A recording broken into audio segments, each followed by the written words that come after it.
And a good morning to you. And the Nelson letters just unveiled here at the Vancouver Maritime Museum earlier this week. We're going to talk about that later. But first, you know those tugboats you see out on the water? What do they look like inside? We're going to take a rare glimpse coming up in just a few moments. Stay with us. You're watching BT.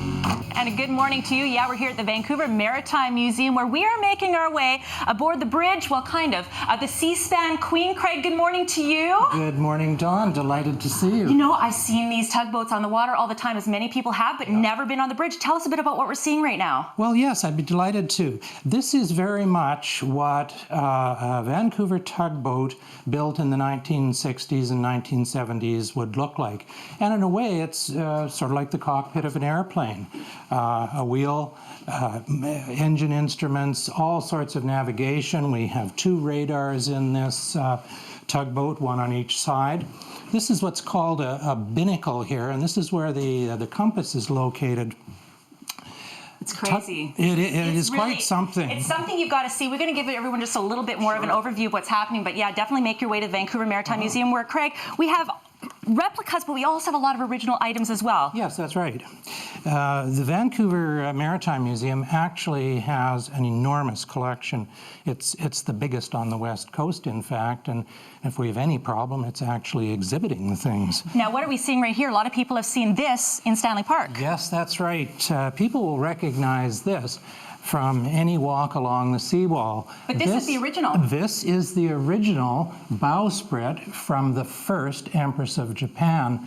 And because it's the original, it was rescued to prevent it from deteriorating over the years. But in fact, it's done very well here. The bowsprit came from that Empress of Japan. So interesting. So many interesting things here again at the Vancouver Maritime Museum, including the Nelson letters, Jody and Riaz, which were just unveiled just a couple of days ago here at the Vancouver Maritime Museum. By the way, admission is free today. By donation, though. They like to have the donations. That's an important thing. For more details, you can go to their website.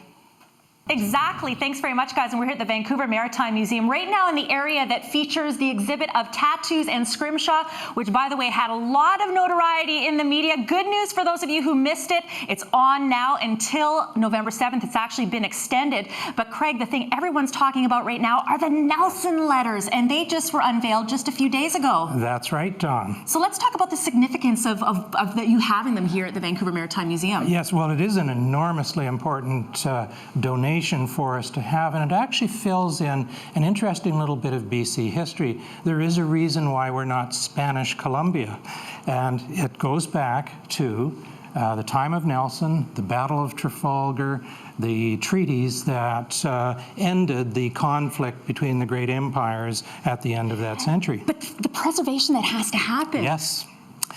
Well, these letters were quite remarkable in that, obviously, they're over 200 years old, and yet, despite that, these documents have only been in 2 families. The Earl of North Esk, who was Nelson's third in command, and then Mr. Anthony Sessions and his family, who obtained these documents in the 1970s and 1980s. So this is very significant in that it was, it kind of outlaid, I guess, the plan. Yes, that's right. We're here at the Vancouver Maritime Museum, where the Nelson letters are now being featured. It just was announced there a couple of days ago, so we'll talk about that throughout the morning. But coming up next, one of the cool things here is they actually have a model ship engineer. What is involved in building these model ships and how you at home could also learn how to do it? Stay with us. You're watching BT. And a good morning to you. And you know, you've seen people making these model ships and you wonder what's involved. Well, guess what? Who better to tell us than a model ship engineer, Lucien, here at the Vancouver Maritime Museum. What exactly are you doing right now? Well, this is a part of a radar aerial for a 1 to 100 scale model of the HMCS Vancouver. Now, how long have you been making model ships for? For more than 35 years now. Wow, it's very intricate work. What is the most important quality of someone who makes these ships? Well, the most important quality is the amount of detail and how well they were made. And of course, you have to have a lot of patience. Let's take a look at one of the plans here, Lucien. Tell us a little bit about what we're seeing here. Well, this is the drawings that I'm following for building this model of the HMCS Vancouver. And of course, here's the actual model down here. What's important to note? You said this is made out of brass. It's made out of brass, except the hull, everything else is made out of brass. And so what are the kinds of things that you have to consider when you're working with this kind of a detail here? Well, first of all, it's the accuracy to the real prototype.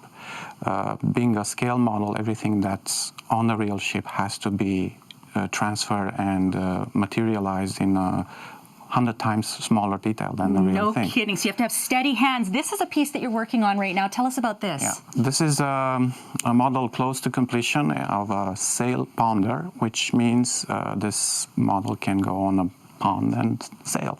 And how long will it take you to finish a ship like this? About 6 months. 6 months, wow. So really to actually get it to full completion and to see it, I guess, reach its finished point, you have to have a lot of patience and a lot of vision. People can actually learn how to do this. You have workshops here. Right. From time to time, we have students which are willing to learn how to start and continue in this wonderful activity. Fantastic. Well, by the way, they also have the Nelson letters just released here. For more details, you can go to the website. Thursdays, admission is by donation. As we go to break, though, some work of some of the students here at the Vancouver Maritime Museum. Stay with us. Lots more to come.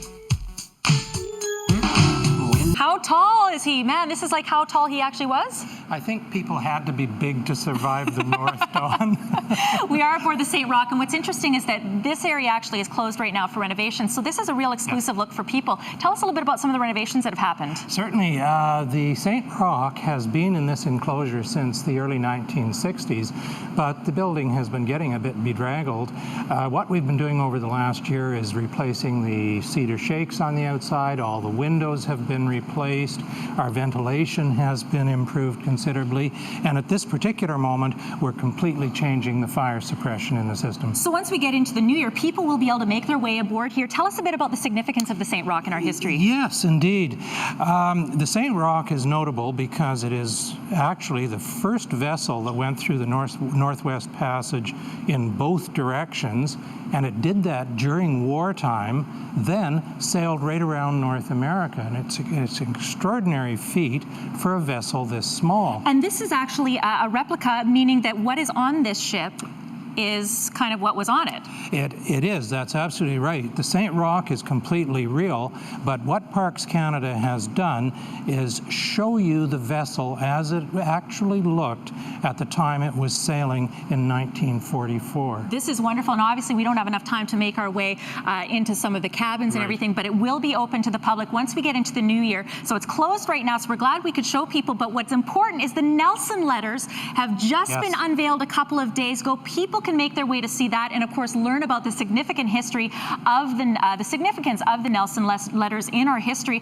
For more details on the Vancouver Maritime Museum, go to their website. By the way, admission by donation, Riaz, on Thursdays, so it's free, but give a little money. It's important to support the museum, and of course with a Pro D Day tomorrow, lots of things for the families.